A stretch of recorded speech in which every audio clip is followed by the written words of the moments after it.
Hey, hello. It is Monday, March 22nd, 2021. Holy moly, what a week. I want to say thank you for joining us on season number 3, episode number 10.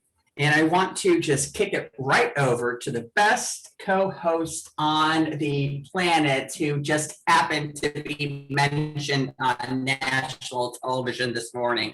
By whom? Andy Cohen. So, how is my girl doing today? Well, I'm doing pretty good. I had some stuff to take care of earlier, but I'm here and I'm ready for another interesting show with thought-provoking and entertaining conversation. And I was shocked. I got a few texts earlier this morning about Andy Cohen promoting his new show and that they had, can I have some money? And I heard that register, honey.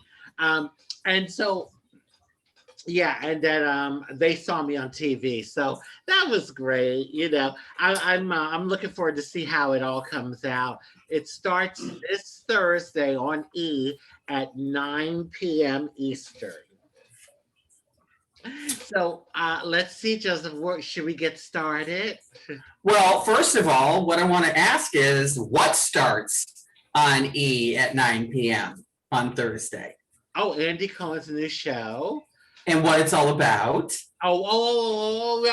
You want more elaboration, okay? You want more of elaboration. Si, señorita.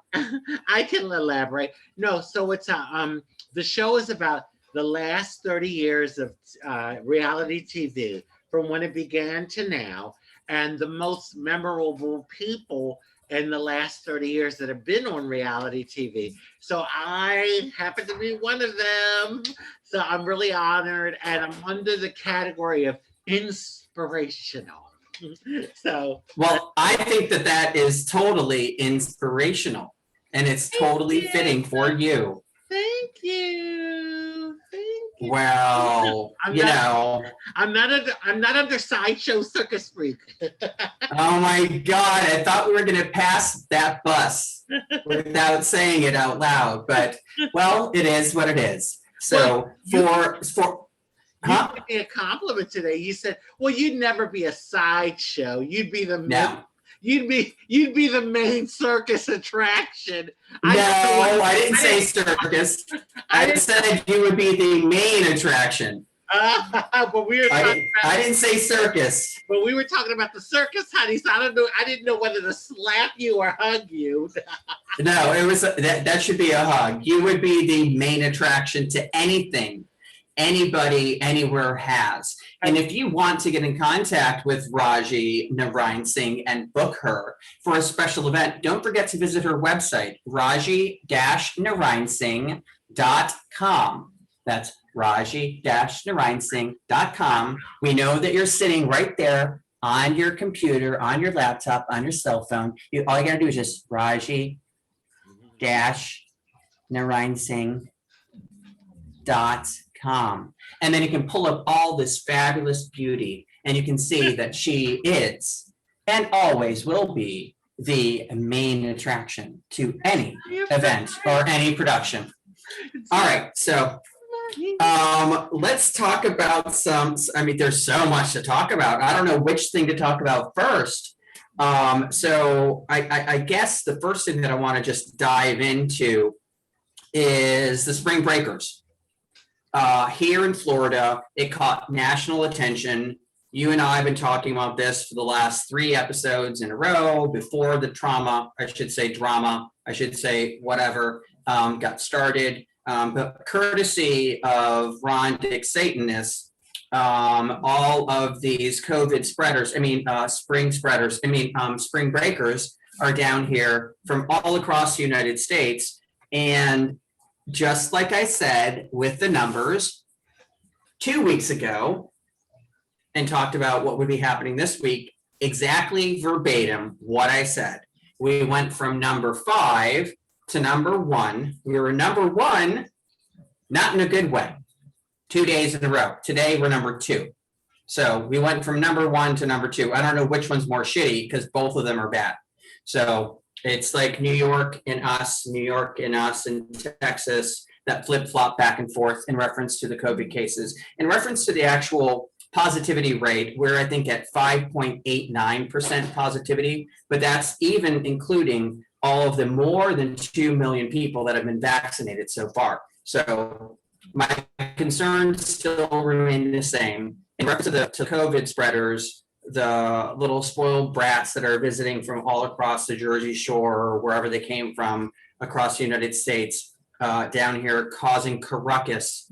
And no one's really talking about it. They're more concerned about, 500 people fleeing for their lives across the United States-Mexican border. Instead, they don't want to talk about COVID. They want to talk about people coming and fleeing for their lives from other countries. So my question for you is, what do you expect to happen to Fort Lauderdale over the next 30 days? Because they put a ban in the city, I should say, South Beach entertainment district area. And it was all over the news. And I mentioned it to you before in private conversation. One of the girls is like, hey, let me tell you, we came down here from Atlanta and we're going to be partying somewhere. So we're going to go up to Fort Lauderdale, is what she said. Okay, it don't make no difference where you come from. And I was doing that little pat because she patted her weave. There's no problem with patting a weave. Sometimes I might wear one. Sometimes you do. Don't make no difference, but I'd rather scratch my tracks as opposed to pat it. But anyways, and I don't care if you like what I said or not, but if you're more concerned about having fun when you travel to another state, and if they shut things down out of safety reasons, and then you're going to go to the next place that has more relaxed concerns, then I can make fun of you. That's the way that I look at it. So I think it's disrespectful. These kids came down, causing a ruckus. They ended up, the Clevelander had to shut down completely for 72 hours. I hope they're going to stay just shut down indefinitely to get rid of the riffraff. And some of that riffraff is not just college students. And those photos that I saw some pretty old mofos and father foes. I saw some old mofos and some old fofos out there, fofos out there. They didn't look like they was on college break. They looked like they was just trying to slide right up in with all the college folk. So what do you think about what's going to happen to Fort Lauderdale and Hollywood? Because, well, there's a natural progression. They got to go somewhere. Well, yeah, and we're not that far. I mean, you can get in your car or get in a car and be up here in Hollywood in 20 minutes, half an hour, that sort of thing. So it's really not far. And I think that that's probably what will happen. There will be a migration of the Miami Beach wild people. I mean, I understand wanting to have a good time during spring break. I understand being young and free and all of that, but I mean, they're just taking it to the extreme. And the thing is, I think I talked about this last week, money talks, and the city is not going to cancel spring break. I mean, because it's a big money maker, let's face it. People are spending for hotel, and then they're going out and spending on, restaurants and going out to the, different clubs and spending on alcohol and all of that, all the spending and the money that's generated for the city of Miami Beach. But it's just a shame that they ruin it by just getting out of hand. You can have a good time, but you don't have to act like, basically animals. No offense to anybody, but I mean, really, And that goes for, I mean, there wasn't only one race down there. I just want to make it clear. No, It was a plethora of people from all over. So we got every skin tone that was covered in those news reports. That's for sure. exactly. From pasty white like a Nazi to black as night like outside Yeah. when there are no stars. We had every shade. So, and whoever the fool is, you're the fucking fool. So it don't make a difference. And I don't care if you're gay, if you're straight, if you're bi, if you're LGBTQIA plus whatever, all the different hamburger sandwich letters that we put into our own community. And no offense by saying it that way, but the fact is that it doesn't make any difference. If you're acting like the fool, you're a fool. Don't make a difference to me. That's my perspective. And you're being disrespectful and you can't be doing that kind of thing. So if you wouldn't do it in your own house, you shouldn't be doing it in somebody else's place of business or in their community. Go ahead and act the fool in whatever city that you're from for spring break. See, the thing is, I know what happens. People get down here, it's tropical, they're right by the ocean, it's all the beautiful, scenery, and they lose their minds. I mean, it's like, oh, fuck, I'm not home, I'm away from home, I can be bad now, I can do all kind of shit. And so that's what happens. But we still have about another month or so before spring break ends. So it'll be interesting to see how that plays out. And I'm sure they'll be working their way up. Hollywood Beach, Fort Lauderdale Beach. Yeah. Aventura, I think is going to be hit first. Oh, Is Aventura, right? Aventura. Oh, is it Aventura? It sounds fancier when they say Aventura. Aventura. Yes. Well, yeah. I have to give them some props though, because the I should say the mayor or the city manager of South Beach came out and said, I didn't want to do it. I didn't think it was necessary, but I have to act on it. So then they put in the curfew. I think it's great. Most of the people who live here that all year round, you don't get to live here and be lazy. First of all, it ain't cheap. That's the first thing. So you got to work real hard to be living in paradise 365 days out of a year, multiple years. It don't happen by a mistake. You got to work it. You got to work. You got to work. And actually, and the irony in that is most people that are in the grind, they don't go to the beach. They take this, like I remember for many years, like just going back and forth to work. You're living and I guess we're enjoying the tropical, like sunshine and palm trees, but like, are you really enjoying it because you're in the grind and it's like everyday work, home, and that. And so before you know it, you're like, oh my God, I'm like 10 minutes away from the beach and I haven't been there in like a year or a couple of years. It's funny how that is. It's funny how that is. I know a lot of people get in that grind, where they're just working or going to school or doing whatever. And it's like the beach is there. I mean, I'm literally probably 7 minutes away from the beach. I haven't been to the beach in months. I mean, I have to say though, I've gotten better. I have been within the last year. So, but there was a stretch that I hadn't been to the beach in years, okay? And I live in South Florida. So I think what happens is when you're on vacation and it's this feeling that comes with being away from your regular grind, your everyday grind. And when you're away and then like, you almost like, it's almost like all of your inhibitions. And yes, I was looking for that word. I swear you can read my mind just about by now. Yes, so all the inhibitions kind of just go out the window and it's like, oh hell, I'm here to party. Now I should go down there and get on top of a cop car and do what that girl did. Did you all see it on the news? Honey, they didn't arrest her, but trust they'll arrest my ass. So anyway, Oh, no. I think, you know what? All joking aside, Raji. get that tranny off that car. What? Oh, stop it. I think what we should do is you and your other gay couple that we're in competition with unofficially, the ones that get a lot of your attention, that you go to their place and hang out with them.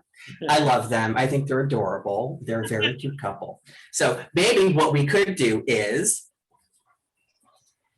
we could meet with you and them at the beach once a month, every month, on like a set date at whichever beach that any of us choose. Now, one thing I have to say about Salik and Dennis is they do go to the beach. I mean, they retired here. Oh, right. They were up north working in Jersey. And, in that tri-state, Jersey, New York, Pennsylvania area. And so they retired here about 10 years ago. And let me tell you, they do go to the beach. I mean, I think in the summertime, they're at the beach at least once a week. So they oh, yeah. But I think what it is that it's like, they're retired, they came here, and that's in their like consciousness, like, okay, like we're retired, like what do we have to do? We need to enjoy, so that's but well, actually they were the ones that kind of got me to start going to the beach, because they invited me a few times and I went with them. So yeah. Well, I think it would be fun for us all to go to the beach together. Yeah, maybe one day we'll do that. We're going to have to do that. You know what? All joking aside, back before I started having to be responsible as a grown-up, myself and my partner used to go to the beach every single day. Daily, we would be at the beach. And this is when we lived on the Intercoastal. Wow. We used to live on the Intercoastal, and the back of the building was on the Intercoastal side, and then we'd have to just walk 2 blocks. It was such a long walk to walk 2 blocks to get to the ocean. I mean, it was so difficult. But we used to go to the beach every single day. And to be honest with you, it's so nice to hear just nothing. Like, we would just sit there. We wouldn't even talk. Like, we would just maybe sit there for like an hour and just be like happy with just silence and peace and quiet. Well, and then after, yeah. No, go ahead. I mean, it's just nice. It's nice to go to the beach, and it's just grounding, and it helps you be calm. And then, at some point, we're like, well, let's have a little bit of fun. Let's turn on some music or something. But going to the beach is definitely something that's a lot of fun, and you need to do it more, and so do we. Yeah, exactly. And when I go, I tell you, it's nothing like rubbing your toes in the sand, or, going and hearing that ocean water, the waves splashing up against the shore, even going in the water and soaking, and, you smelling the fresh sea air, or ocean air. And it's really beautiful. And I think it's actually one of the most powerful ways to connect with God's universe, through nature, and really connecting with nature. And the beach is a perfect place to do it. Yeah.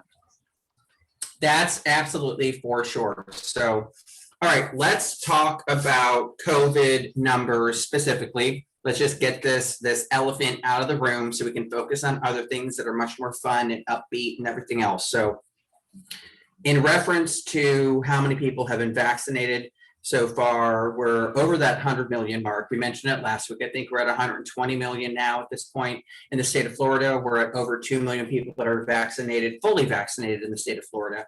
We just got off of a quote unquote high of 2 days in a row of us being 5,000 or more with brand new cases. We're going to see what tomorrow's numbers bear, to be honest, and then figure out what's going to be happening forward.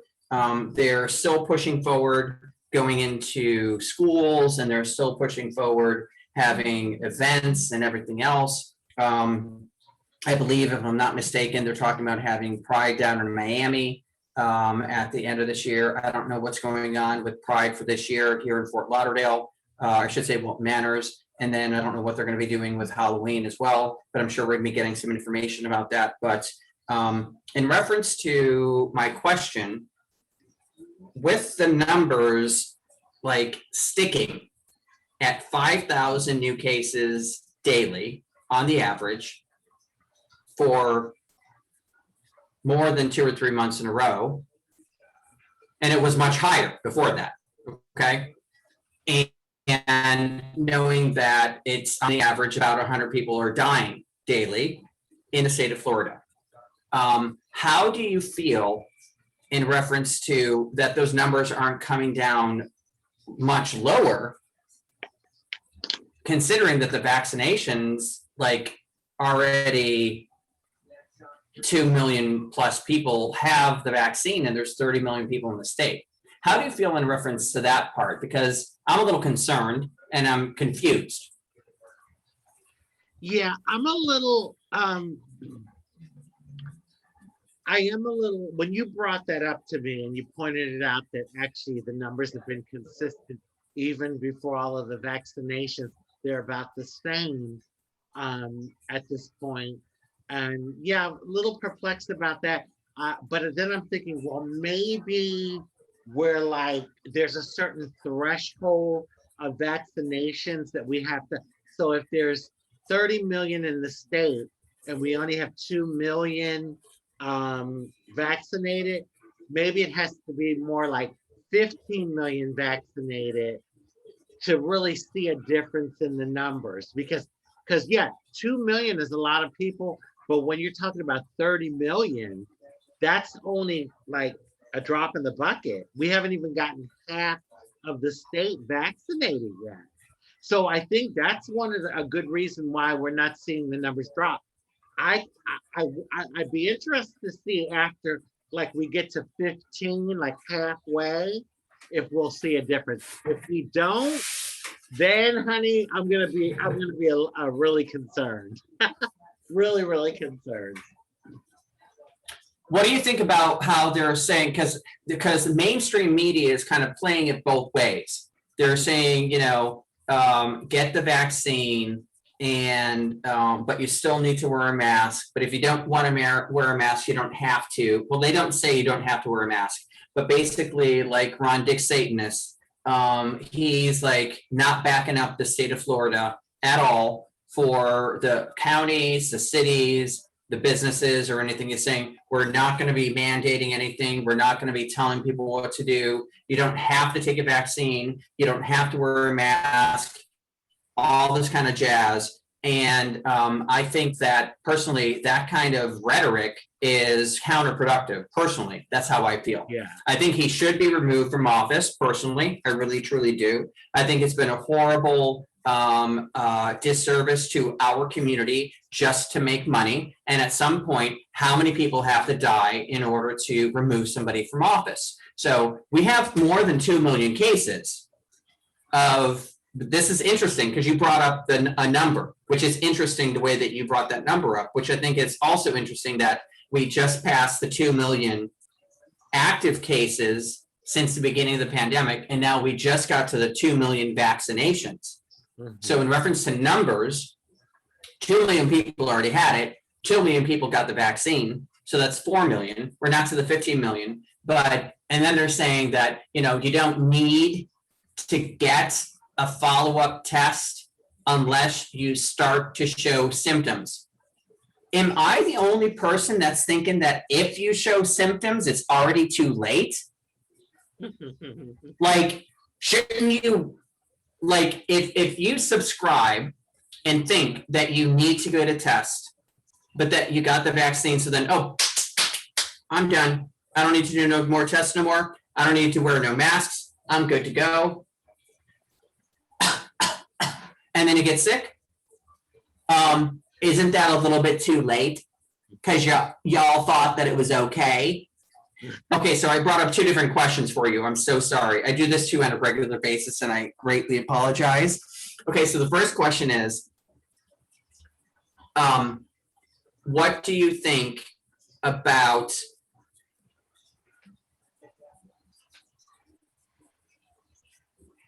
the vaccines being like the save-all? Do you still think that you need to wear a mask after you get the vaccines? I think for now we do. Maybe down the road, like when a good bit of the country's vaccinated, we can like ease off on that. But for now, I still think we need to wear masks. Unfortunately, because they're not very comfortable. But on the flip side, they're not. It's not a big deal either. I mean, a little discomfort for safety, you know. So definitely, I think it's too soon. And I know Ron Dick Satan was saying, oh Lord, I'm saying it. Lord, you got me saying it. Oh my God. You got me saying it like it's his actual name. Dear Lord. Ron DeSantis. Ron DeSantis, our governor, he is no longer. That's how much you say it. It's rubbing off on me. Oh my God. Yeah, our governor, he's not going to mandate it. So it's really up to us, as individual people to be responsible. And so, hey, what can I say? There's some people that aren't going to do it, but I know I'm going to do it for a while longer. I'm not, whenever I do get vaccinated, I'm not going to stop right then wearing it. No. Well, I think they said they started it today that it's 50 and over that you can get it. Oh, well, see, but I'm not over 35. Right. Well, no, I have a while to wait. No. I heard about the now 50 and over. I think that's great. So yeah, I'm gonna look into it. Yeah. I know, because they said next week it's going to be 40 and over. So you're going to have to wait maybe one more week so that it's 30 and over. In my dreams. You're going to have to wait one more week. Let me tell you. 2 more weeks. I wouldn't go back. If I couldn't take the knowledge that I have now. I wouldn't go back. Amen. Hallelujah. Hallelujah. Hallelujah. So what do you think about a recent news article that came out? It was on the news, mainstream media. I'm not going to say which one because I really didn't want to help promote other people because we have our own news network, by the way. That's My Southern Exposure Media Group, LLC.com. Don't forget to get a hold of us if you want to be on our network and you have some interesting programming. We are interested to have you be showcased on our station and our website, I should say, our website,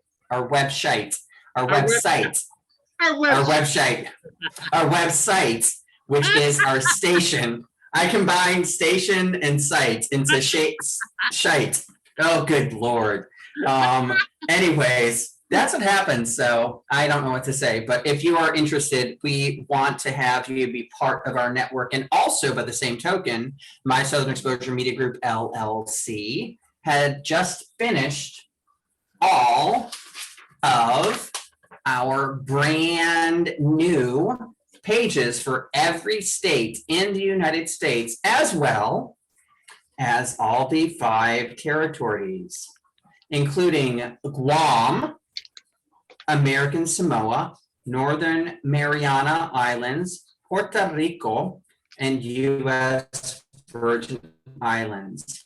So you can see us in 55 locations if you are part of the United States or part of the United States territories. Please reach out to us. We want to see you, hear you, learn about you, have you on the show, and share your stories. It's going to be good, that's for sure. So back onto the next topic. What do you think about the story. I got a little sidetracked. What do you think about the story? Because I'm going to have to start looking into stuff across the pond. That's the reason why it reminded me about the other part. What do you think about the Queen who, oh, we have a person that I'm going to be admitting to the room. And she will be, I should say, Taylor Duff will be on the show momentarily. We will say hello and give her a formal introduction soon. Taylor, if you can keep your microphone on mute temporarily, I want to give you a formal introduction once you're fully connected, okay? So what's going to happen is, what do you think in reference to what's happening across the pond, Raji, with the Queen, who is now selecting, or I should say, creating a brand new position for a diversity person or something like that? Yeah. Did you hear about that today? I did hear about it. I think it's a long time coming. I mean, come on, it's 2021 and we're still dealing with this. Look at our racial situation here in America in 2021. And yeah, she should have done this a long time ago. I think that a lot of it has to do with Meghan and Harry's interview and, you know, the stuff that came out during the interview. But I mean, come on, let's keep it real now. The history of the royal family, the British royal family. I mean, I've always loved the royal family. I love the pomp and circumstance. When Lady Diana got married, I got up at to Prince Charles. I was up at 3 a.m. in the morning to see the wedding. The same with Meghan. And when Princess Diana died, I mean, I got up to watch the funeral. I am enthralled with the royal family. But when you're looking at the history, we can't deny, you know, the colonialism that took place in the world and the white supremacy and slavery. I mean, you know, it goes really deep. So I think now with the royals right now, the smart thing to do would be to get someone that would try to have some sort of diversity within the palace, because I understand that it's not very diverse, and be more sensitive to, you know, people of other races and cultures and that sort of thing. I think it's a good thing for the royal family. Well, I agree with you completely. And by the same token, we can circle back to this topic. But what I do want to do is introduce a person by the name of Taylor Duff. Wonderful person that I've reached out to because of a post that was made. And I had a favorable reply and have been in contact with Taylor Duff since then. I would like to introduce Taylor Duff, so the story can be shared in reference to what happened and what had happened. So please, Duff, on your right, say hello to us as well as the people at home. Taylor. I think she hit the wrong button. Is she still there? Is Taylor still there? Yeah, I definitely hit the wrong button. There you go. How are you doing? Welcome to our show. Thank you. And thank you so much for being on. Yeah, looking forward to hearing your story. It's awesome to finally meet you. Joseph has been probably in contact every day since I heard from him first, and this is really exciting. Oh, and yeah, and you know, I'm so glad to hear that you're doing well now after that horrible situation. Thank God you're okay. Thank you. Can you elaborate a little bit as to what took place? Yeah, for sure. When COVID happened, and everybody was going through lockdown, obviously everybody's trying to get out and about as much as they can, but I longboard a lot, skateboard a lot, but we live in a really small community, so had to switch over to longboard. And I was actually going down a road close to my house. We live in Kendall, which there's not really a whole lot there. We have a ski hill, which is pretty great, and that's about it. Maybe a convenience store somewhere. But I want to just make you pause for a moment to expand to explain that it's not Kendall, Florida. no, Where are you from? What state? What country? Thanks, guys. We are in Canada, and where would you go? Toronto, Ontario. And Kendall is probably population 100, really small community. It's probably a little bit more than 100 if you think about it. Very spread. Gosh, oh my God, that's such a small Oh, community. yeah. Wonderful though. It's such an awesome place to explore. But not too far from there, I was longboarding alone up the street from my house, and it was a popular road, so I was on the opposing side looking towards traffic. I did have my headphone in the one side, and I had a truck driver pull up behind me and start honking his horn from a couple 100 feet away. So I jumped off my board, started walking, kind of did the whole arms up in the air kind of thing. Yeah. And he actually pulled over and started cursing, swearing, being pretty vulgar outside of right out on the road there. Started, not sure what kind of language I can use. I will be as kind as I can. He started calling me a faggot. There are no filters with our show. You can use any language that you decide or want to use. So you don't have to edit anything that you say. To be surprising or shocking. So the gentleman actually jumped out of his truck, started screaming, "You fucking faggot, what are you doing? Why are you skateboarding on the road?" And he started to come closer. And as he approached as he came closer, he actually grabbed onto me, and he said, "If you're gonna look and dress this way and you want to look like a man, you're going to be hit like one." And he ended up hitting me with my longboard and throwing me in the ditch. Lucky for me, there was a gentleman passing in coming home from a trip. He had his two very young girls in the back of the Jeep, and he pulled over, kept his car on. He threw me in the car with his two girls in the back, and they were right there, and the girls were very pleasant, very amazing for being so young. And the dad went and he took pictures. He talked to the gentleman. He scared him off. He got him back in his truck. He wasn't violent in any way, and it was amazing to see. And he got back in the car, and we waited. He wanted to make sure that if I was in the car with him, and he felt that I felt safe.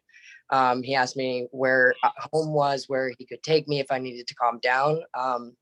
At the time, I really just needed to calm down and go somewhere that I felt familiar with, and I didn't feel like going home right away.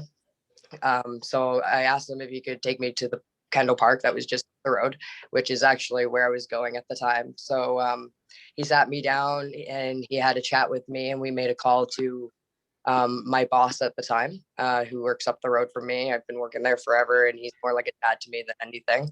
I called him right away, and he was there in seconds, and he was actually at work. So he came right away, he called the police. And since then, Mark's been pretty close, and he's been checking in on me too. But that was in July of last year. My goodness. Well, I mean, okay, so first of all, know that I listened to every single thing you said, but this is a live filming show. And someone came banging on my door just now. I'm like, who the hell is that? So that's why I had to sign up for a minute. But no, I was listening to you. Yeah. And that's what happens when you're doing a show from home. But anyway, thank you so much for sharing. And I am just so sorry you had to experience that. I have experienced 3 violent attacks in my life. And 3, you really? And so, it's a horrific feeling. It's just, you feel home too. Yeah, and not only physically, but mentally and spiritually, you feel beat down. And so, I have to say, I'm sorry again that happened to you, but thank God there are Lit a fire under my ass. yeah. But and thank God though, there are people in the world that are willing to, come and help. And so there's people that still are good people that when they see someone in trouble, they're willing to, come to your aid. So that was a blessing for you. But I tell you, it's no joke being LGBTQ. No. Even in 2021. Yep. Mhm. Joseph? So I thought I heard some knocking on heaven's door there for a second. Let me check. So I'll be right back. if you got to, you better check it. Put yourself on mute. So if you got to take care of whoever's at your back door, or your front door, you're good to go. So anyways, all joking aside, she can hear my smart ass what I'm saying. In reference to what had happened, at this point, what is it that you want to do or what you intend to do by sharing your story? Because I saw your story on social media and I reached out to you because it was very impactful for me as a person who cares about everybody. I don't care who you are. I don't care if you're LGBTQ or not. If anything happened like this to anybody, I would have reacted the exact same way. What is your intention with sharing your story with other people? And how can we, or what are you looking to do to turn it around in a positive direction? Well, like you guys were talking about, a lot of this stuff happens with violence surrounding it. So it's not something that gets handled well with people. People don't know how to react. And a lot of times I've acted often and I've regretted it for years. And I wanted to show that if you take the time to think there are better ways to handle things, good karma can come around, be more rewarding.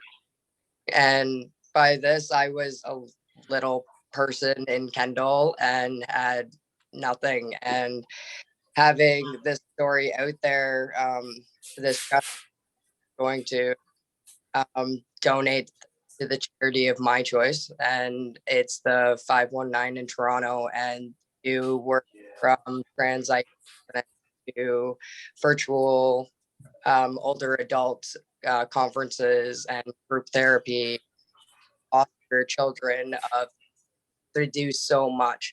So have that shared alone, just having people notice that there are other ways to handle things and help so many more people without being vulgar or going over the top in a negative way. You don't have to put somebody down to get an impact, a good impact. And I just really hope that you, the trans world, will see that you can just be super happy and things work out the way you want it to, deal with everything the way you would want to.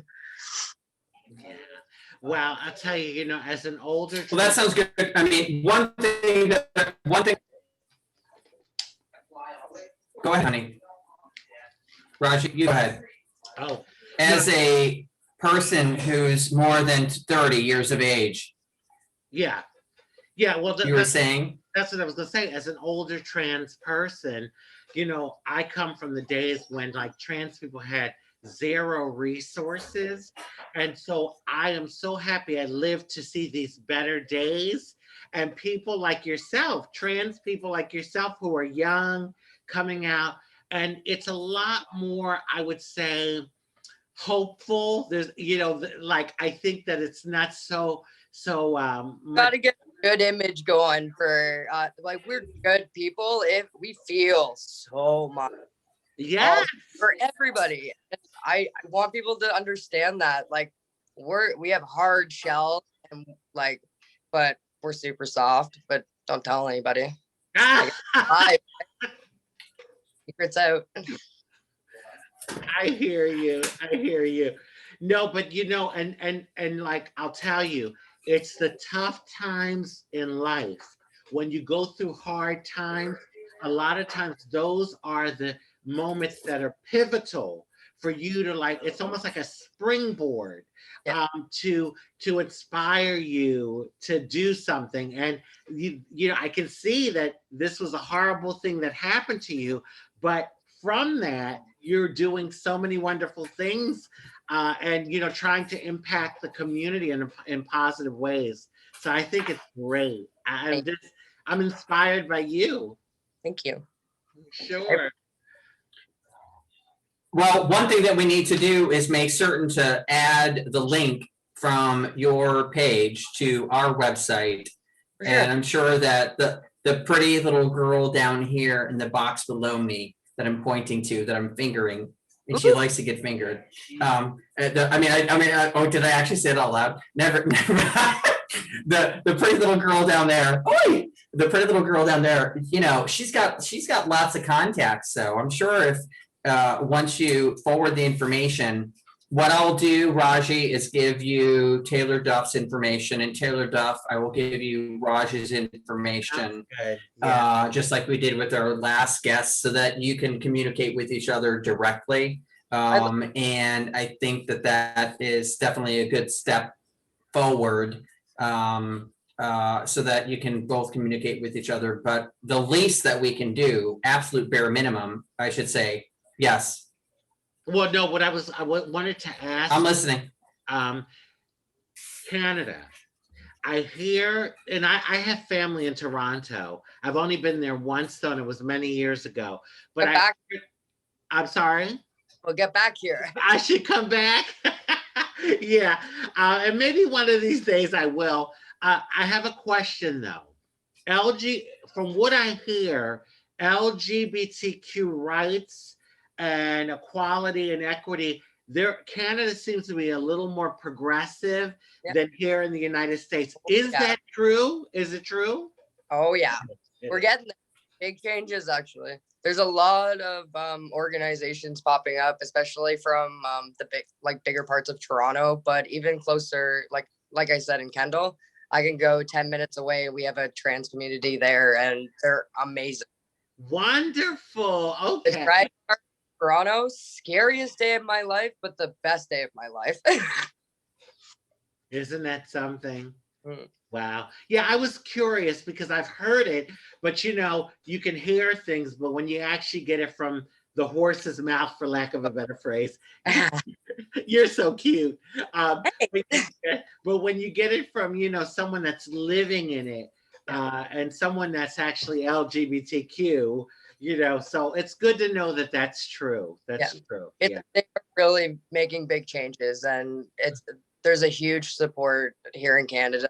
There's big names on Netflix now. Mae Martin's doing a huge thing on everything from transgender, non-binary, lesbian. It's actually a comedy special. She did a show on it. It's amazing.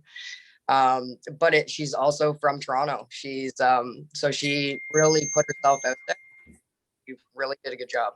Wow, that's fabulous. That's fabulous. So do you come to the States at all or no? I went there once for snowboarding, and other than that, not a whole lot. I'd love to travel more, but I don't think I'd be States way, but that has nothing to do with the States. Well, you know what? It sounds like what you tell me, you're in a really good spot. So I like my I have been to Toronto specifically numerous times. This is long time ago, a land far away. This beautiful little nightclub. I can't remember the name. I think it was called Spy or something like that. It was a long time ago in a land far away. Actually, probably before you were born. How old are you? Are you allowed to ask me? I can ask you. I'm almost 50. I'm almost 50. 1973. Love it. Looking good for 50.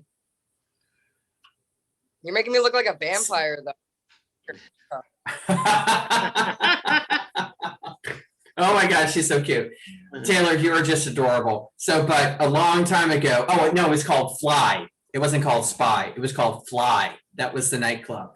in I think it was Little China in Toronto, or Chinatown in Toronto. It was quite, I didn't realize that it was so scary until people told me after World now. that I was lucky that I got out alive. I'm like, I didn't realize it was dangerous. I just was having fun. I was like 20 something years old. This is, you know, 25 years ago that I was 20 years old. Anyways, but Fly, it was the very first club that I ever went to in Toronto.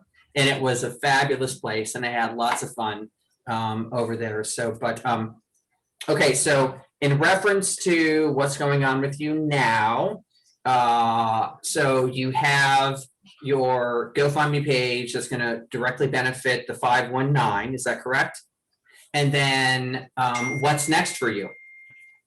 I actually just got accepted into the Toronto Film School, so I'll be moving out right in the heart of Toronto.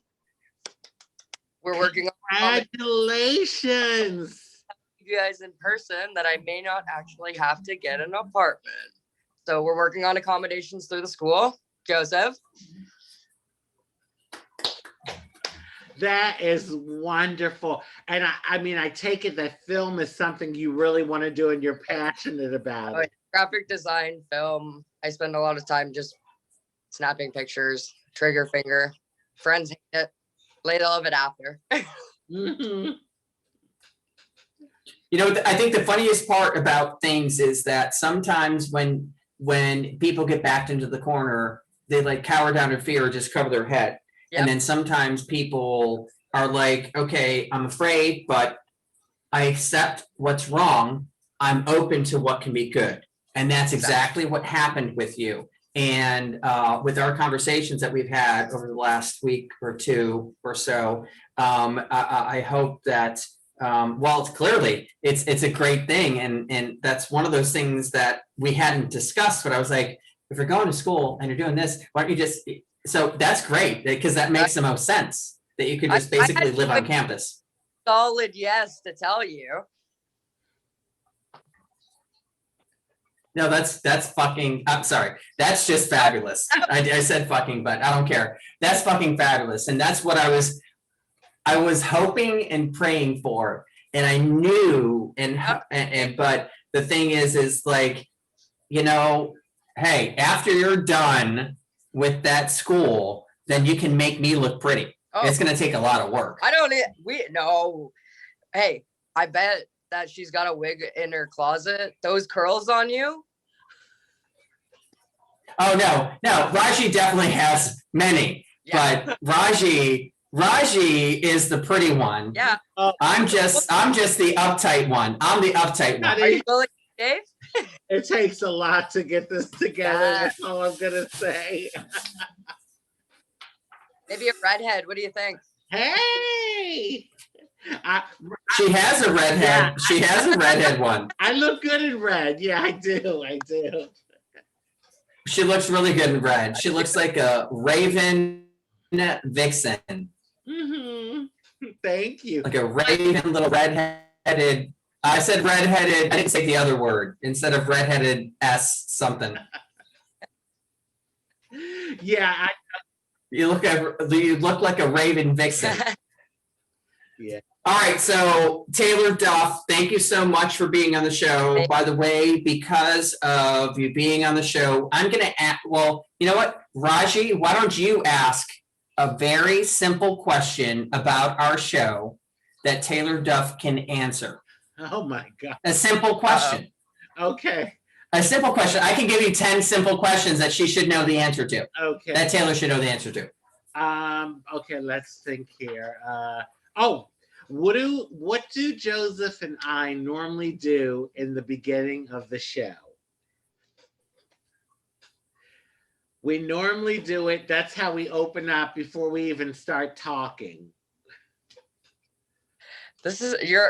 Wow, I don't even know. I don't even have a Hey, let me guys. I don't even know the answer. I don't even know the answer. I don't even know the answer to that one. let me I give don't even know the answer to that one. All I'm is Let me give you a hint. all right. Oh, Simple question. We dance. Oh, yes. okay. That's the best part. We always dance. We always dance. We always Yes. dance. You know what the funny part about that question, Raji, is that I didn't even know the answer to You're that probably question. like dancing, don't even realize it. And you're like, Ooh. "Shit, I do that." And I can tell you dance good. I can tell just that little bit. Yeah, I can tell. I can That's tell. Thing. That's new. Well, thank you so much for coming on and sharing your story. You are an absolutely phenomenal human being, and I know you're going to do big things. You're already doing big things, and you have a future, like a very, very beautiful future ahead of you. And because of you, I'm inspired. I'm inspired because it makes me know that all of my blood, sweat, and tears weren't in vain. You know, because isn't it about us making it better for the next generation? And so, you know, you're living proof of that. And you're paving the way for all of us. So thank you. Oh, flattery's gonna get you everywhere. Woo! Thank you so much. Well, thank you very much, Taylor Duff. You have been officially entered into our giveaway. Or I should say we. I'm going to give a little blame to my co-host because I don't want to take all the blame. I don't know what we're going to give away. I don't know when we're going to give it away. I don't know how many entries we're going to have. But at some point, you're going to see a hand reach over from my partner and grab into a bucket and pull a name. So your name has been entered into that contest. I have no idea what we're going to do yet, but I'm going to hope and pray that it's going to be something fabulous. So thank you very much, Taylor Duff, for being on the show. And I can't wait to check in with you. I should say we can't wait to check in with you. And if you could just, before you close and put your microphone on mute and go away, you're more than welcome to stay and watch the rest of the show if you don't have anything else to do, but you don't have to. Just make certain to let everybody know what the GoFundMe page is for the 519 organization that you were talking about. Okay. So if you go to, actually, if you just type in 519.org, it'll take you right through, and it first thing that pops up on the banner. Wonderful. That's as simple as it can be. Can you please forward that information to me? And also I will forward it to Raja then. Sounds good. All right, and we'll put a little bannery thingy up there also as well. Thank you so much, guys. It was awesome to meet you and chat with you. Take care. Thank you so much, Taylor. Take Bye. care. Bye. Oh, goodness gracious. How sweet is Taylor? Oh, my goodness gracious. I know. Absolutely adorable. Really, really, really. Oh, my God. And then I got interrupted. I don't even know who was at the door. They were banging. And then when I finally got to it, they're gone. I'm like, what the fuck? And it wasn't a package outside, so it couldn't have been UPS. Anyway, it would have been nice if it was a bag of money.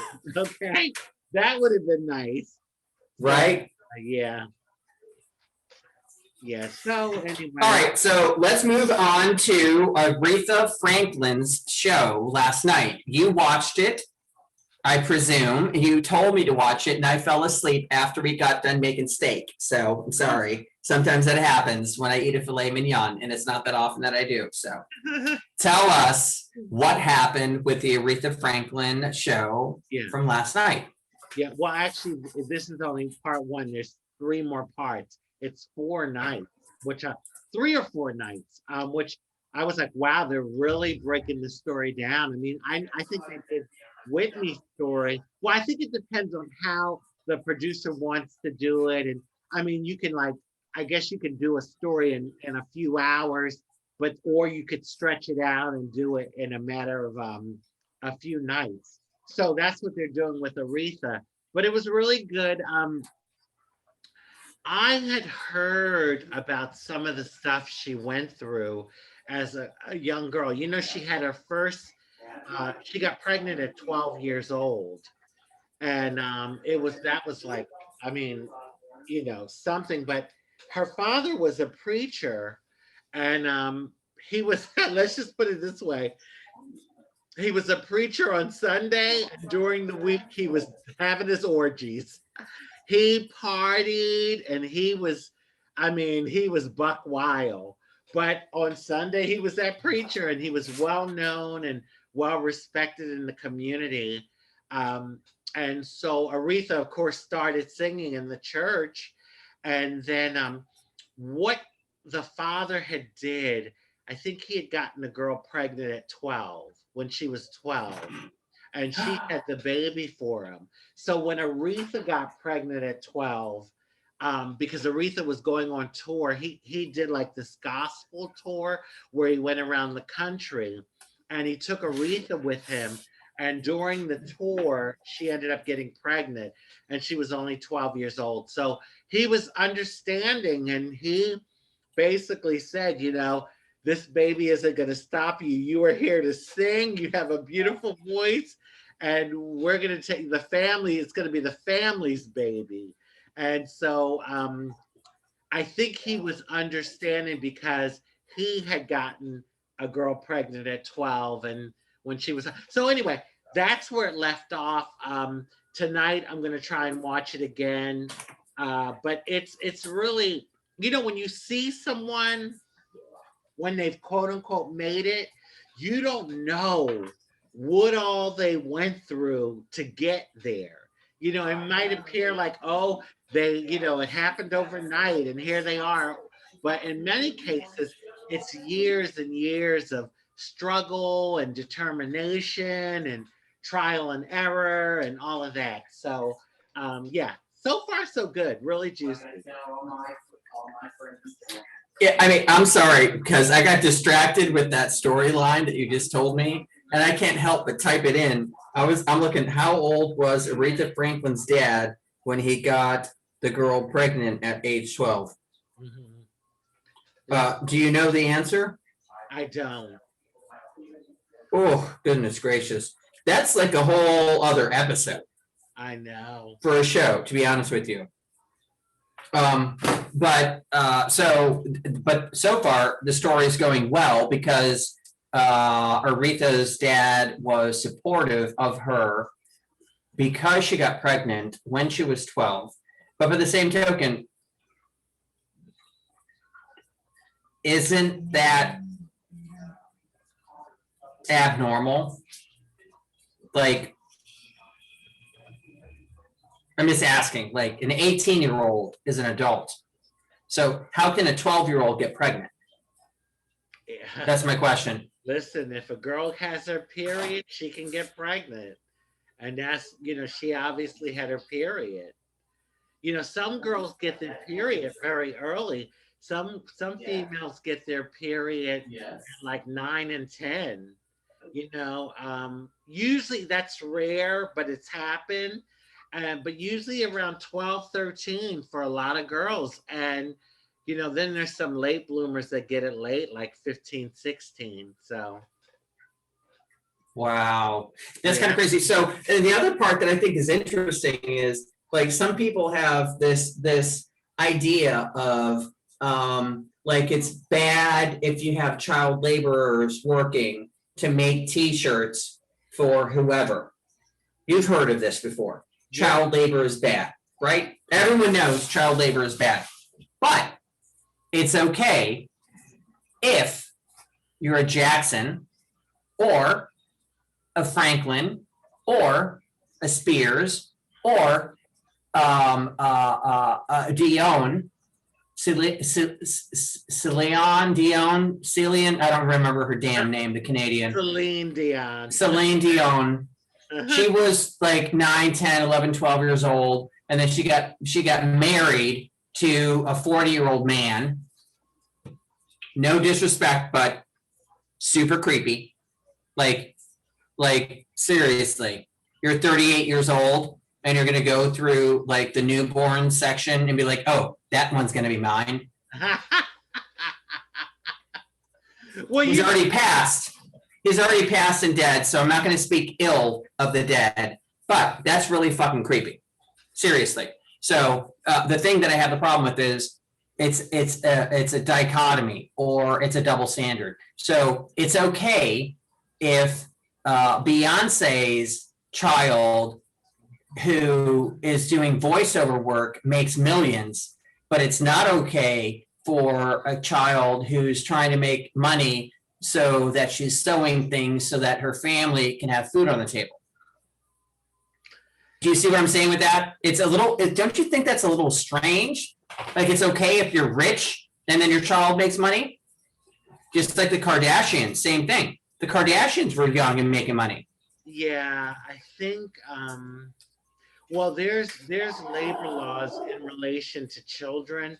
I think you can work once you have to be 13 to be able to work, but there's a, there's very strict guidelines to that.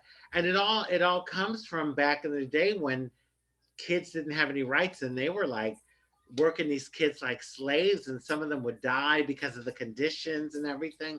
So, but yeah, it is interesting the way you brought it out with the fact of how like a kid of a famous person could, hey, for that matter, could be in the movies. Look at Drew Barrymore. I think her first movie was at like 8 years old or something. Macaulay Culkin. Yeah. But the kids Zach and something else from a TV show. Zach and somebody, there were twins, Zach and Tyler or something from a TV show. Lots of people that are famous have their kids I should say the kids get famous because the moms are doing the helicopter parenting because they want to make money in Hollywood, and then they push their kids out as babies. How about the Gerber baby? Yeah. Isn't that considered child labor? That was child labor. Well, yeah, but like they have, it's very strict guidelines. Like, for when a child works and they're that young, they can only be on set, I think, for a few hours. It's very, very, there's a lot of regulations that have to be followed.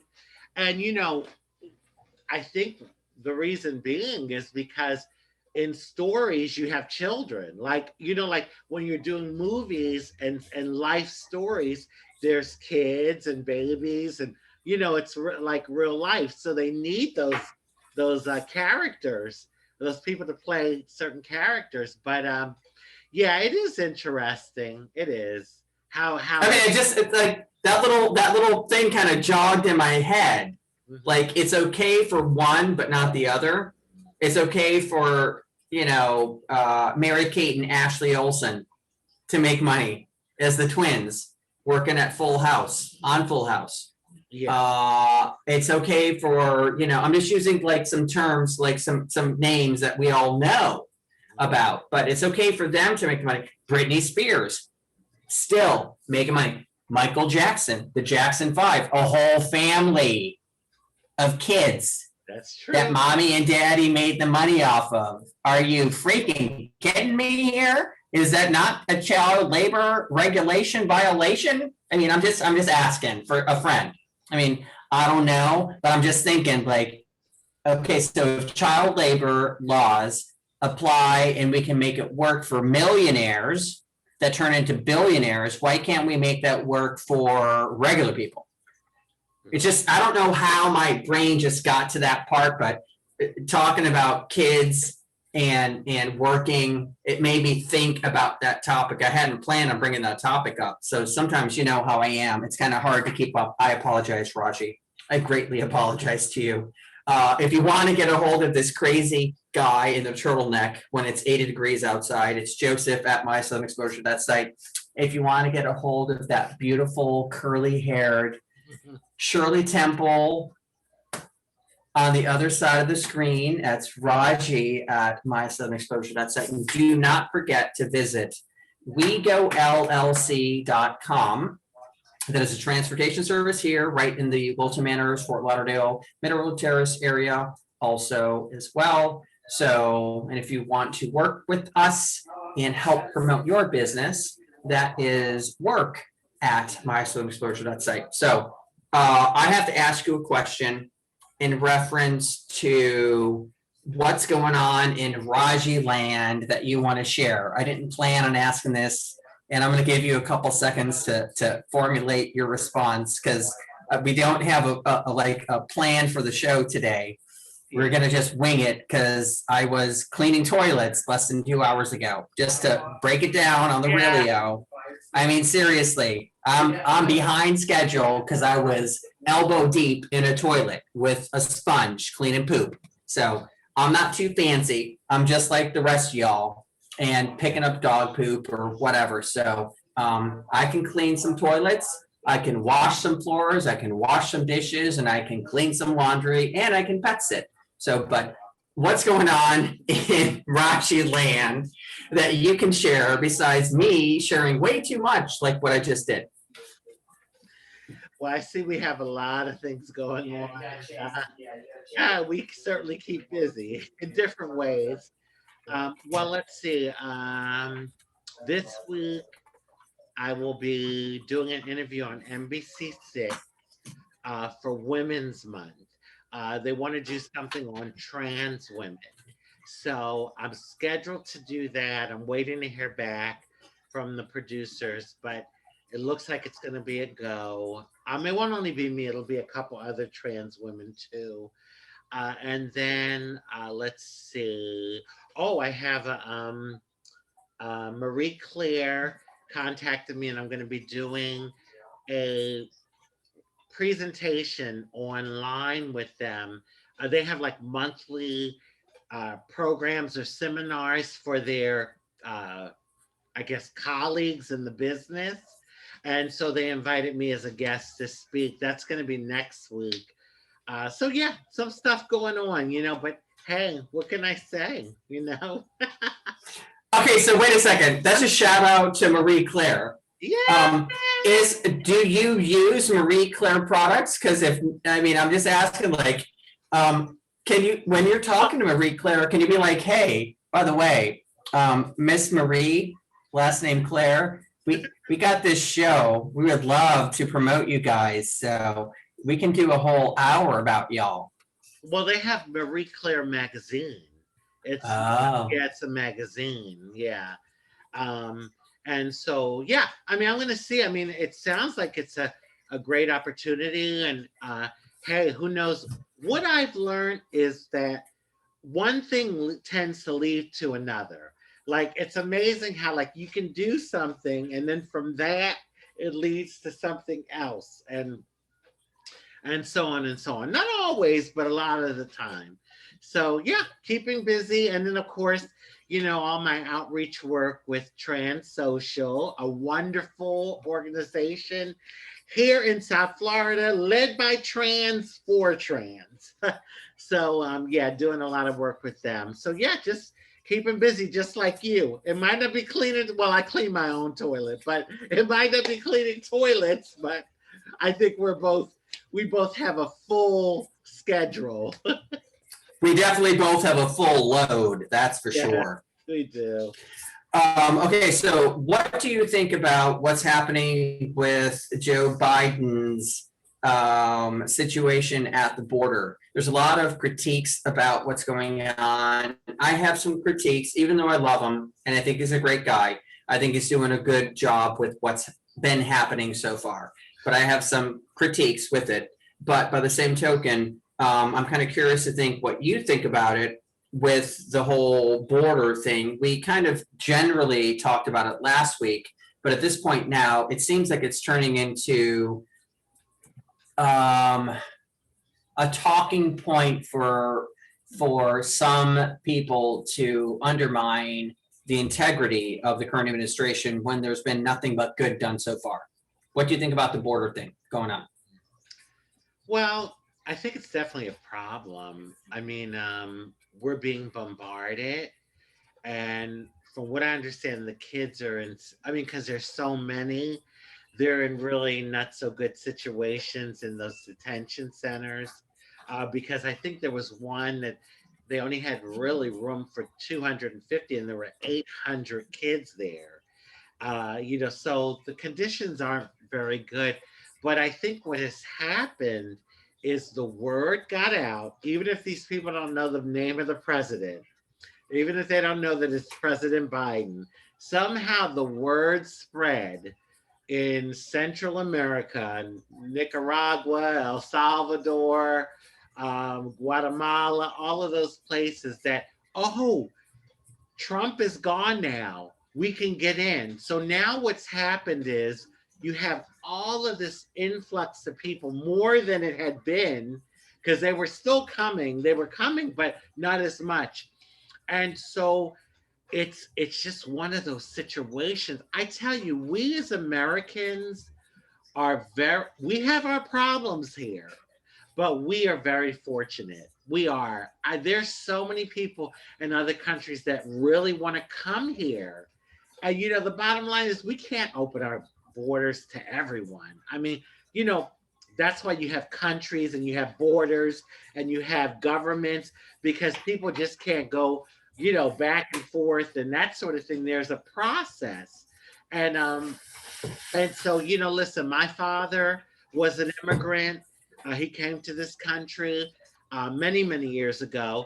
But, I'm all for, and hey, isn't America really, when you look at it, if you go all the way back to Ellis Island and all of that, I mean, it was built on the backs of slaves, but also a lot of immigrants that came from Europe and other places around the world. The Chinese helped to build the railroad in this country. 15,000 Chinese came to this country in the 1800s, late 1800s, I think it was, to help build the railroad. That's why we have an Amtrak, you know what I mean? Like, that can go around the country. So it's really,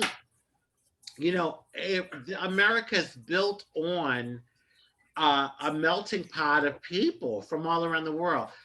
But I say that to say this: we have to have some sort of due process, and the borders just can't be open. I feel sorry, and my heart goes out to those kids right now that are in the system trying to get processed through.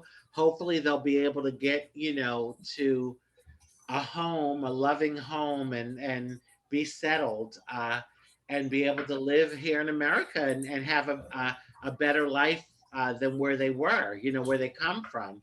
And for all the people that are trying to leave, I mean, these people they walk for days, okay? And I mean, the conditions aren't good. It's hot as hell.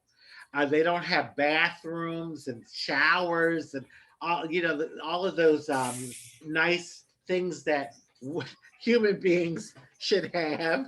Amenities, nice amenities. Exactly.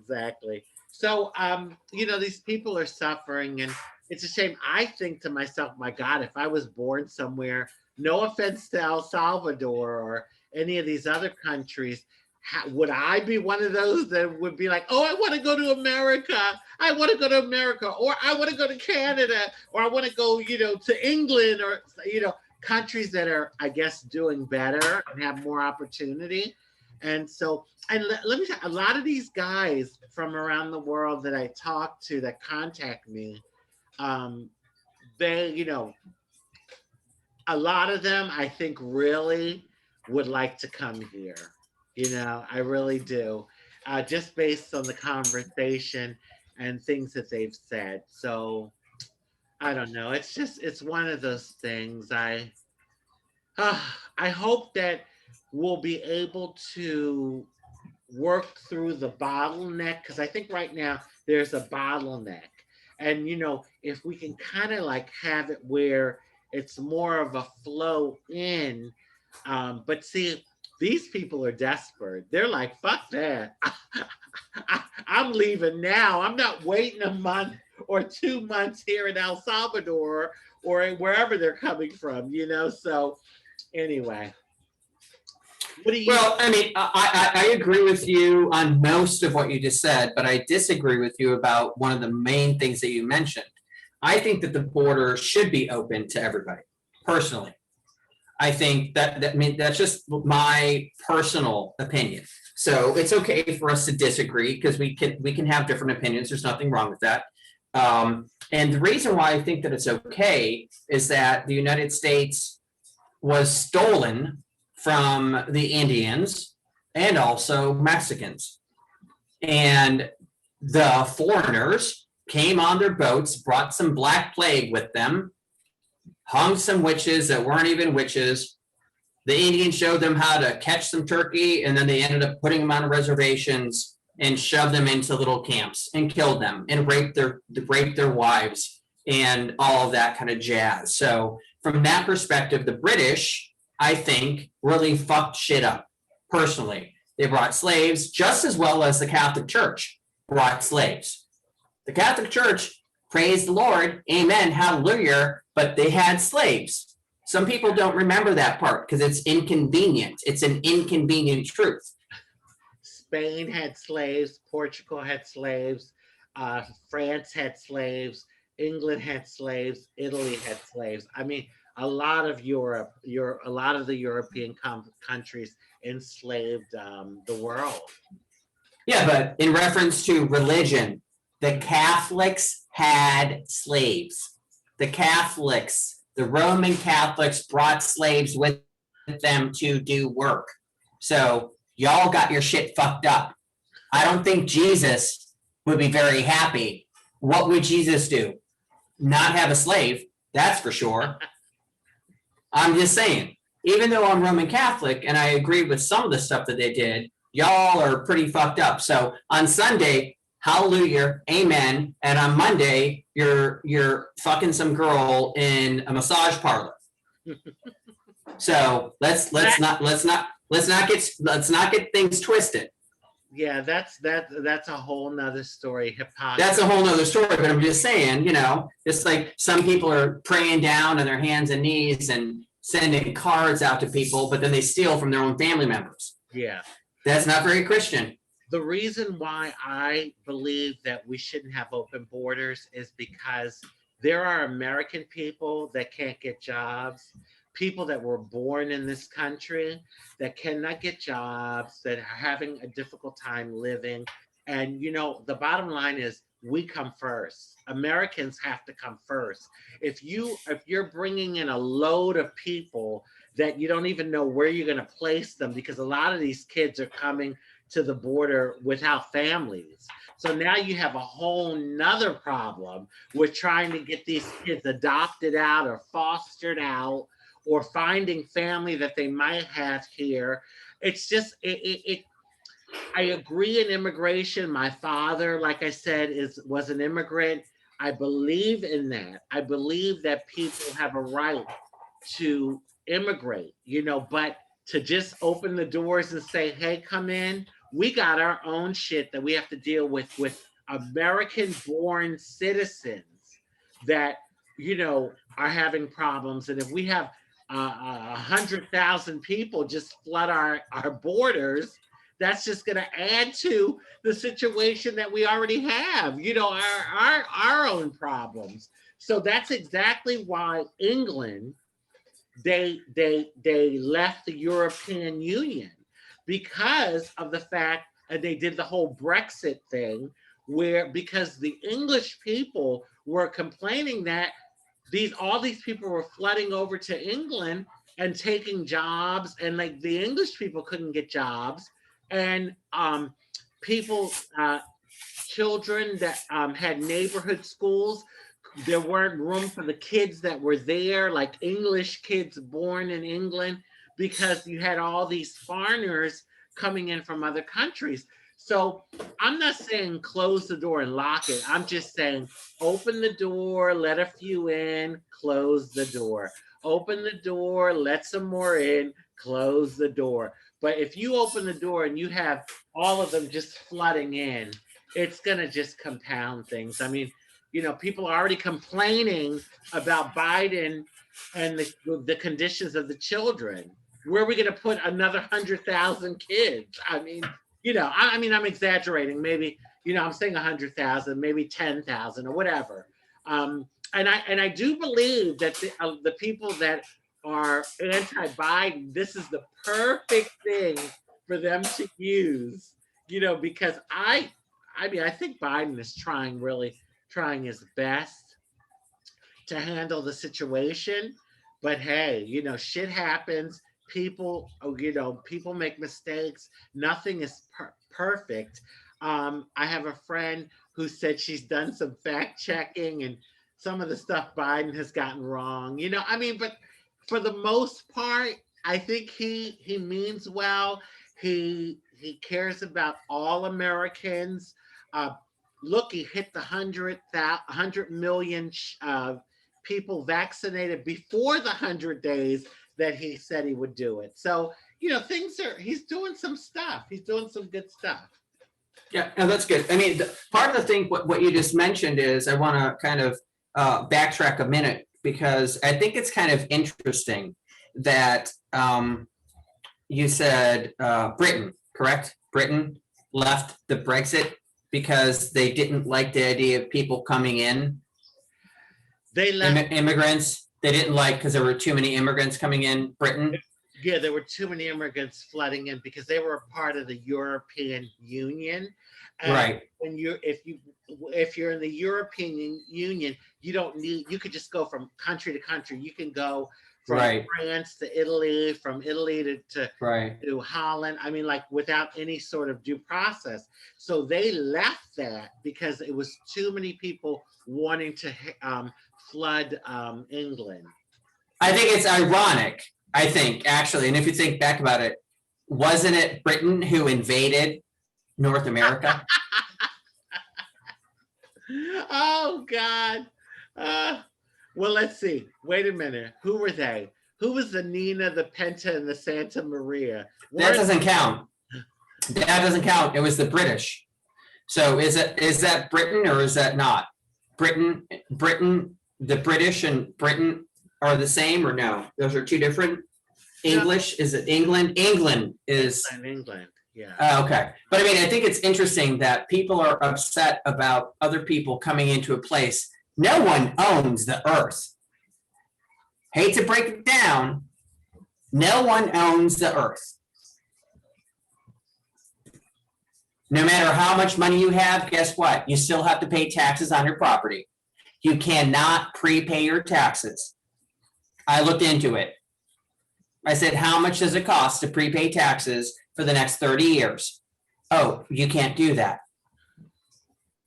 Because I would like to just pay it off ahead of time and be done.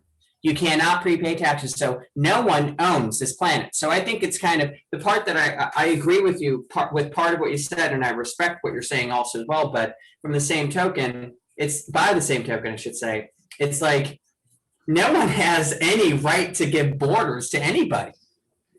There are no borders. Well, there are no borders, though. I mean, how many people have died since COVID? 500,000? Yeah. People have died from COVID just in the United States that are dead because of COVID. So we're worried about 13,000 people who came across the border. Like that's the real problem. We have 500,000 people who died, but we have 13,000 people who came across the border. And the only reason why those people came across the border was that COVID has changed from it being a national crisis to something that's managed individually, state by state. It's no longer a national emergency. So the only reason why that changed is because of what happened. So what had happened was, over the last year, everything was shut down.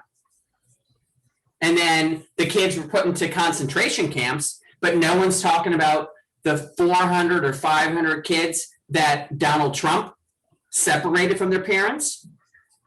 And no one's talking about what Joe Biden is trying to do to find the parents of those kids. But we're worried about 13,000 kids that are coming across the border to get away from unhospitable conditions, to run away from being murdered or raped or put into child labor or be sold or turn into slaves. And we're worried about 13,000 kids.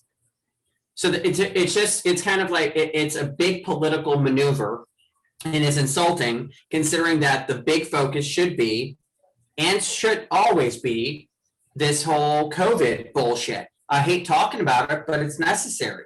So the best thing for a Republican to do is let's talk about the kids in concentration camps. Oh, well, you didn't talk about them before, but now we're going to talk about them now? Okay, that's good for you.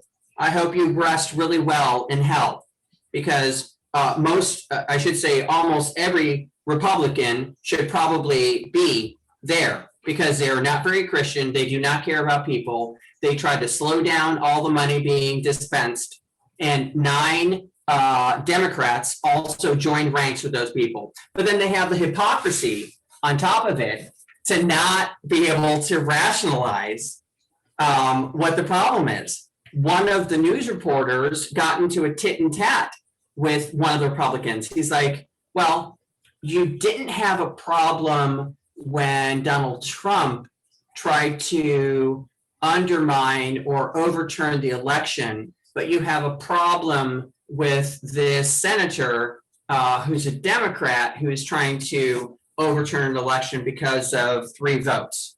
So this Democrat can't do it, but it's okay for there to be an insurrection and all of these deaths and everything else that's happened before.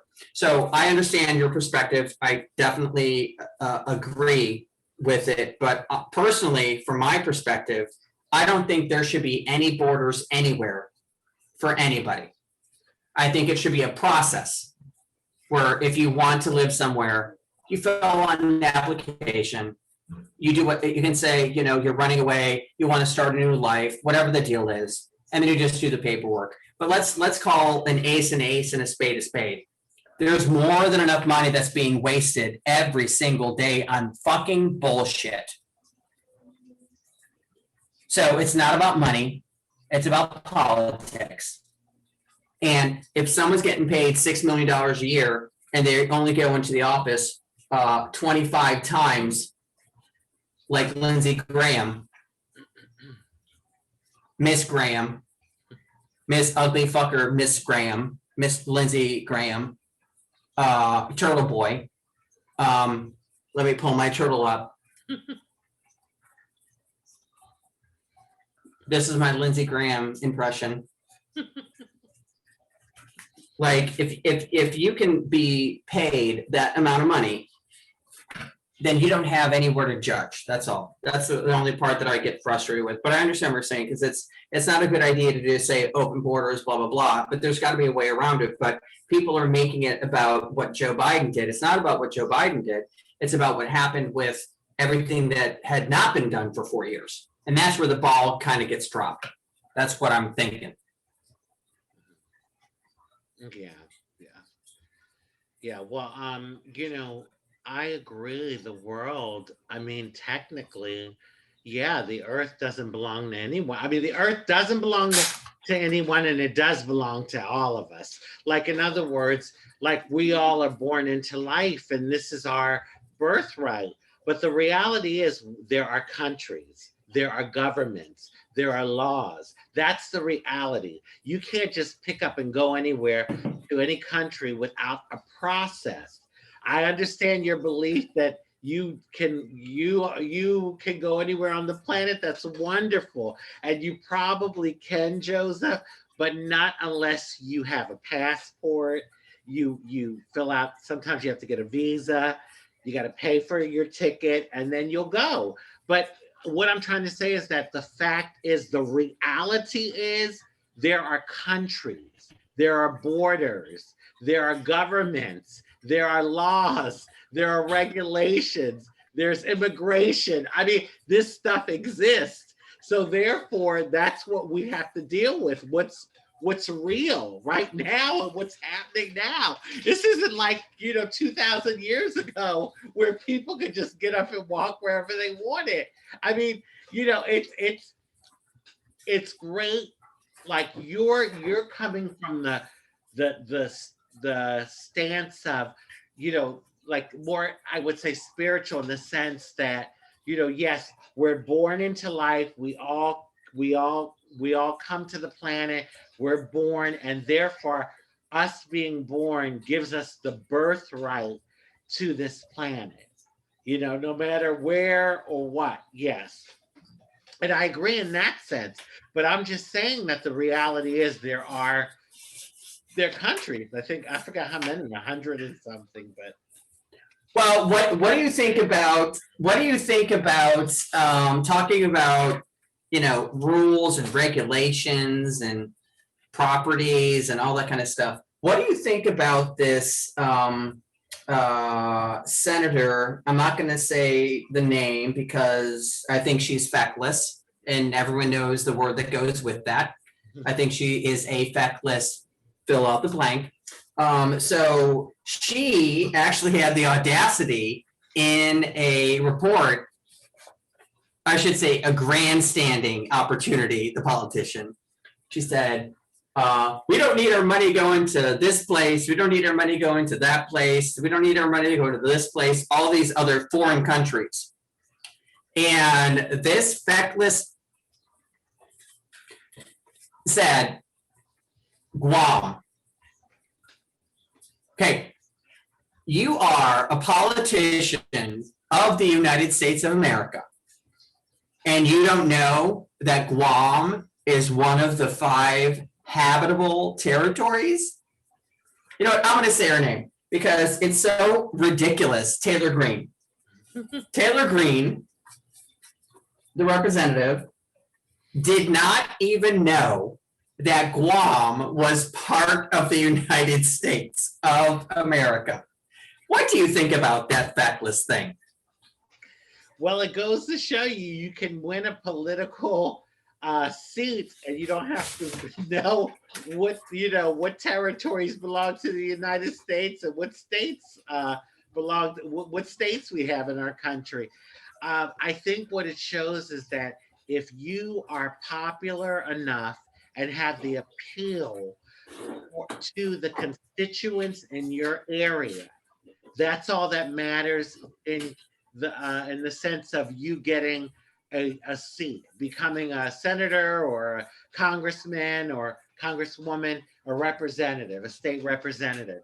So yeah, that's what it boils down to. If you have the popularity and you can appeal to the constituents in the area that you're running for office, because I mean, come on, Guam, like, don't most people know that Guam is a territory of the US? And I mean, her whole philosophy, I mean, when you look at like some of the crap that she said, come on. I mean, really? Really? What was the other one she brought up a few weeks ago? She was talking about, well, she's definitely, Anti-LGBTQ. yeah, she is. Because what I love is the person across the hall from her, they put up a transgender flag right in front of her door. So when she opened the door, the flag was right there. That was amazing. Yeah, but then how about the one that I sent you the link and I forgot her name, but they were debating about the national federal income. Oh God, hourly income. I'm pulling it up right now because it's a great link, and I'm going to have to forward it to the website. It's going to take me a moment to get there because I've been sending you so many of my Snapchats. You're buried in a whole bunch of Snapchats. I apologize. That's a whole other episode, but for people who like Snapchats, I've been uploading these images. So this is the Instagram one that you were talking about, I believe, correct? Yeah. Yeah, and there was a gentleman, African-American guy, who was a representative. He was debating, he was pro the $15 minimum wage. And she was saying that she didn't think there needed to be a minimum wage, and he was like, oh, so you're saying like it's okay to pay $1, and she was basically saying yes, so then he asked her. That was Malcolm Kenyatta. That was Malcolm Kenyatta was his name. Are you still there, sweetie? You said I think Malcolm. Malcolm Kenyatta was his name. Okay, so Malcolm Kenyatta From Pennsylvania. from Pennsylvania. He was, debating that, he was pro $15 minimum wage, and this woman, who is also a representative, she was saying there shouldn't be a minimum wage, and so anyway, he asked her, well, how much? May I ask how much you make? And then the person overseeing the session wants to say, all right, now let's keep it polite and respectful. And I'm like, what the fuck are you talking about? He's being polite. He was talking normal and not hollering and raising his voice or anything. And the fact is, he brought up a good point and they didn't like it. They didn't like it because his point was, well, if you're saying that people can live, there doesn't need to be a minimum wage, then how much are you making? And would you be able to live off $1 an hour? I mean, come on. Well, actually, she actually is part of some kind of a group in I don't remember her name because she was just so ugly. I couldn't even stand to look at her. Like the soul coming out of her eyes was just basically poop. Like every word that she said was poop, and everything that she looked at was poop or blood or something horrible. So, but she was basically saying that there should not be any minimum wage at all. That's what I said. Yeah. She just happened to be a Karen. Let's just put it that way. Yeah. And the person who happened to be overseeing the event was a Darren. So we had a white guy and a white girl who, oh goodness gracious, I'm so sorry. Now the world's not about you. Boo-hoo. Sorry about the world not focusing on you, little whitey. And I don't care if you get upset about it. So it's true. If you're a white person, you were born with privilege automatically. Accept it. It's the truth. And the rest of us have been paying for your happiness our entire lives. So let's not skirt the issue. It's fucking fact. Get over it. So whitey boy and whitey girl, and I'm not racist, but by the same token, let's not candy coat the shit. I mean, seriously. We've all, like, if it's white, it's right. If it's not white, you're wrong. So it's enough time for that. We've had enough of that. But the fact is that the guy who was talking happened to be a person of color and brought up a question in a very intelligent, calm way. And the person did not want to respond to it. And that person basically just skirted the issue. And then the other person who was in charge of it was like, well, that's inappropriate. I'm offended. Why would you be offended?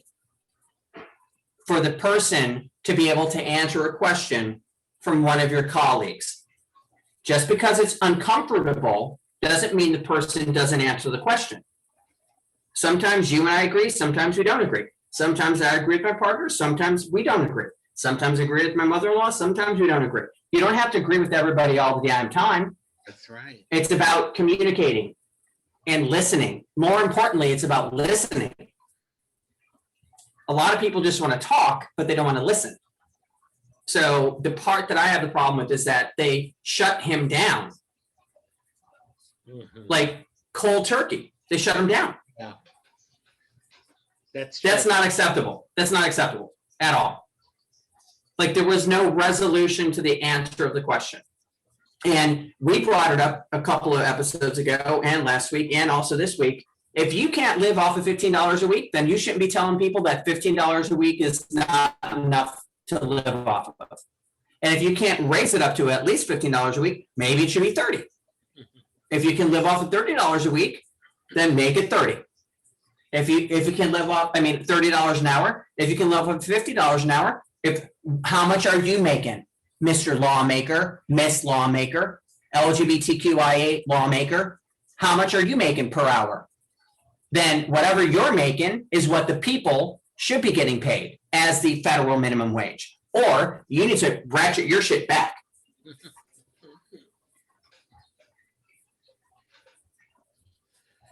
Sorry. Yeah, no, it's true. I mean, I agree. I agree. It's I don't understand. It hasn't been the minimum wage hasn't been raised since 2009, and it's at 7.25. I mean, that's ridiculous. Meanwhile, the cost of living keeps going up and up and up. But I guess I don't know. I don't know. It's so many. I mean, so many layers to it, and that's right. I'd like to see them make all of them make 7.25 an hour, and see how they can live. See how comfortably they can live. So anyway, and then he No, was, I mean, and then yeah. What were you saying?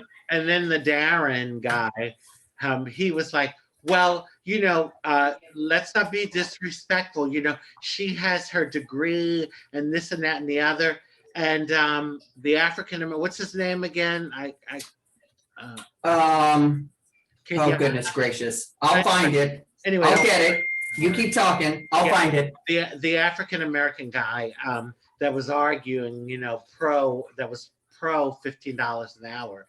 He was saying, there are people in my district that are college graduates, okay? And they are making $7.25 an hour. And, so don't come with this, oh, because she has her degree. That's bullshit. And it's so funny. He brought up a really excellent point, and then they wanted to shut him down, talking about, all right now, don't be impolite, be respectful. Fuck you. He was not being impolite. He was very articulate. He wasn't raising his voice. He asked a simple question. And see, that's what they don't like it when you do that. They don't like it when you do that. And they come with all this bullshit. Anyway. That was Malcolm Kenyatta. Yeah, Malcolm Kenyatta.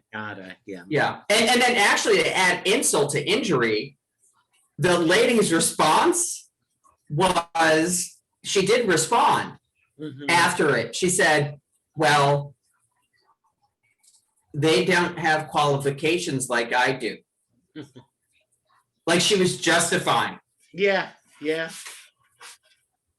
I know. But undermining the fact that there are college degreed people that are making less than $15 an hour right now.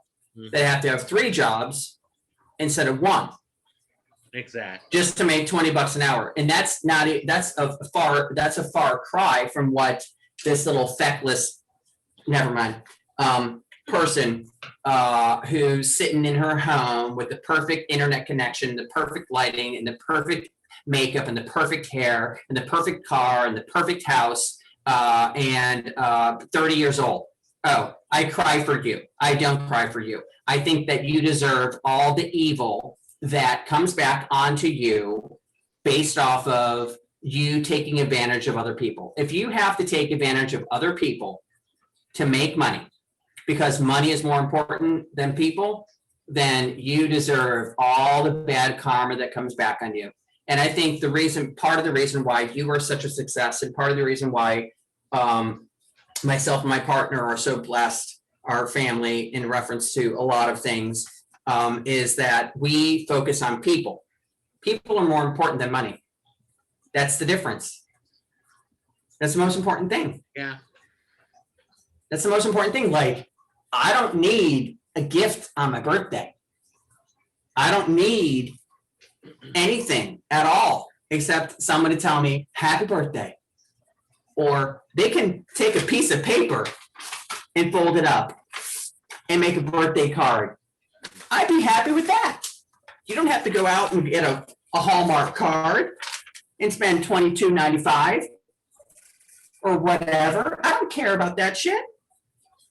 But that's the difference between people that are selfish, that care more about profits, and that's the difference between us and them, is that we care more about people. So, but let's focus on something else that's fun.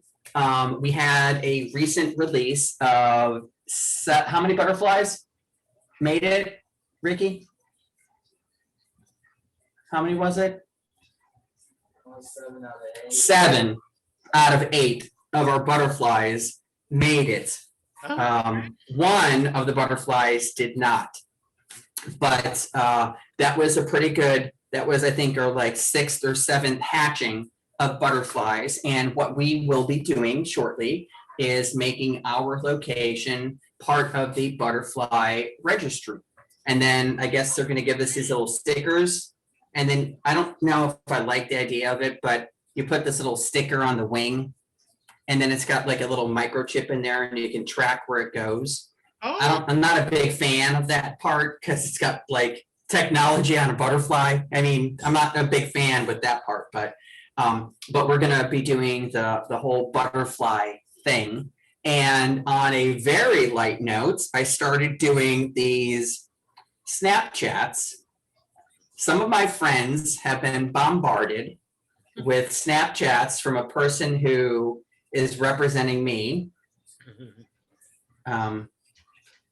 just with different voices and different faces and different clothing and different things. But it's one of those things that I started to do. Are you enjoying the Snapchats that I'm sending you, the videos? yes. Or am I overwhelming you? Are they funny? Well, some of them are. Yeah. You know, like anything, you're sending me a variety. So there's some that I like more than others. But yeah, I was just like, oh my God, he found a new toy. He found a new toy. So I'm like, hey, you have been going to town, honey. Which ones are your favorite? I like that one, oh God, where you look really crazy. You're like, I can't even do it. Oh God, which that, I can't even remember how it, you were like talking and you're like, hi, like flirting with me. But it was so funny. It was so funny because it's like this weird guy, really weird looking, and he's trying to like flirt with me. And it was hilarious. Oh, that's good. So what have you been doing to keep sane with all this craziness? Well, you know, it's been a little busy and a little hectic, so I really do need to like do something fun and like take some, because this last week I've been kind of like on the go and like a little stressed out. So this week I'm gonna try and do something fun. I'll see. And also like just chill out a little bit too. Like just, yeah, I need to do that. I didn't even watch a movie this past week. So, I mean, besides the Aretha movie last night, but I'm talking about like, usually I go on Netflix and I'll watch a movie. So I'm going to try and do that this week. Well, you're more than welcome to come over and have cocktails out back, and we can watch something out at the bar. Oh, well, You're more than welcome to join us. thank you. You always give me these wonderful invitations. Thank you. I mean, or we can join you and the boys at the beach. That'll be fun. So, all right, we've been talking enough. It's dinner time. It's 6:18 p.m. and I'm so sorry that everything's so late today, but I was elbow deep in a toilet, so it had to take me some time to get cleaned up. So I apologize to the listeners at home. If you're interested in contacting me, it's Joseph at mysouthernexposure.site, Raji at mysouthernexposure.site. If you want to visit Raji's official fan website, that is raji-therinesing.com. If you want to visit WeGoLLC.com, also as well, WeGo. WeGo basically does all of your home delivery, no contact, contactless laundry, prescription delivery, food delivery, everything that's necessary. If you're in the Wilton Manors, Middle River Terrace, Fort Lauderdale area, and you live in a single family home, I do not get into elevators in large buildings. Not going to do it. Otherwise, I'm going to have to spray myself down and roll around in bleach. So not going to happen. But do not forget to pull up My Southern Exposure Media Group, LLC.com also as well for all the new programming that will be coming up soon. So once again, thank you so much for watching the show. And I'm going to leave it to Raji to say good night. Well, I want to wish everyone a fabulous week. Thank you for tuning in again. Oh my God, we had a really great guest today. I enjoyed him. And so, yeah, we'll see you next week with more thought provoking and entertaining conversation. And so, be kind to yourself. I'm going to do that. I'm going to remind myself this week to take some time out. And on that note, I want to wish everyone love, happiness, peace, good health, prosperity, and many wonderful blessings. Bye. Bye. Thank you so much, Rashi.